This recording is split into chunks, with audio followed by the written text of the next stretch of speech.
भाजपचे नगरसेवक म्हणून आपण 5 वर्ष काम केलं. ते काम करत असताना नगरसेवक करण्यापूर्वी आपण सामाजिक कार्य आणि पक्ष पातळीवरील भाजपच्या माध्यमातून केलेलं काम याचं स्वरूप कसं होतं? माझ्या तशा सोशल लाईफची सुरुवात 1989 साली झाली.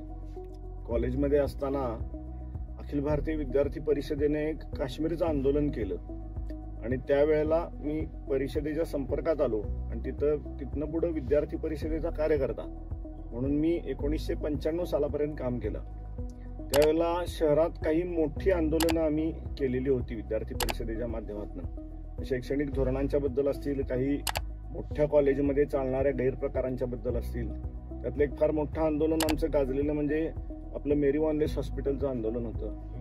80 विद्यार्थी अतिरिक्त भरून घेतले आणि त्या विद्यार्थ्यांना ऐनवेळी विद्यापीठानं परीक्षेला परवानगी नाकारली आणि त्याच्यानंतर त्याच्यात खूप मोठं आंदोलन आम्ही केलं.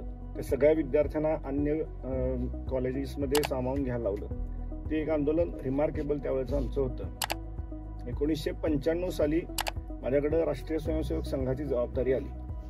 1995 ते 2000 हा प्रवास माझा राष्ट्रीय स्वयंसेवक संघामधला कार्यकर्ता असा झाला आणि 2000 साली मी भारतीय जनता पार्टीमध्ये प्रत्यक्ष कामाला सुरुवात केली.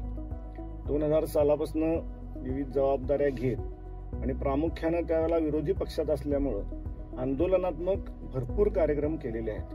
म्हणजे मला आठवते त्यातलं एक सगळ्यात तसंच मोठं आंदोलन आम्ही 7 दिवस गॅस या विषयावर आंदोलन केलेलं होतं. त्यावेळी गॅसचं प्रचंड प्रॉब्लेम असायचे आणि सलग 7 दिवस रोज एका गॅस एजन्सीच्या बरोबर आम्ही तिथं आंदोलन केलं दारात. शेवटी त्याचा एक क्लायमॅक्स म्हणून आम्ही वळवी नावाचे आपल्या इथं अतिरिक्त जिल्हाधिकारी होते त्यांना भेट दिलेली आहे आणि त्यावेळी जे डिस्कशन झालं 1.5 तासात त्यामध्ये त्यांना आम्ही सांगितलं की तुम्ही काय काय करू शकता. इथपर्यंत ते सगळं झालेलं होतं. असे बरेच कार्यक्रम आंदोलनात्मक झालेले आहेत. हा सगळा राजकीय प्रवासाबरोबरच समिधा प्रतिष्ठान म्हणून माझं स्वतःचं एक ट्रस्ट आहे. त्या ट्रस्ट मार्फत अनेक विषय आम्ही चालवतो. म्हणजे प्रामुख्यानं महिलांच्यासाठी काही विषय चालवतो. आरोग्य शिबिरं असतील, दर महिला दिनाच्या निमित्तानं दरवर्षी स्पर्धा घेतो आम्ही वेगवेगळ्या प्रकारच्या.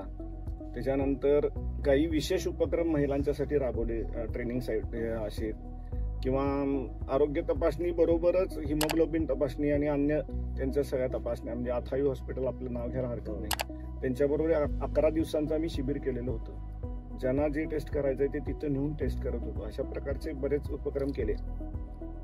त्याच्याबरोबर आमचं जे श्रीपूजक मंडळ आहे, शेतकरी निवासिनी अंबाबाई महालक्ष्मी हक्कदार श्रीपूजक मंडळ, या मंडळाच्या माध्यमातून आता गेली 13 वर्ष आम्ही दप्तरांचं वाटप करतो. गरजू विद्यार्थ्यांना भरलेलं दप्तर देतो. हा उपक्रम सातत्यानं आता निरंतर चालू आहे. आणि त्याच्याबरोबर मग कुठं काय भूकंप झाला, पूरग्रस्त असले किंवा अतिवृष्टीग्रस्त असले अशांना मदत करणं, काही अन्य सामाजिक संस्थांबरोबर, म्हणजे आता व्हाईट आर्मी बरोबर आमची एक ॲम्ब्युलन्स आहे. अशा पद्धतीचं बरंचसं काम या सगळ्या वाटचालीमध्ये केलेलं आहे.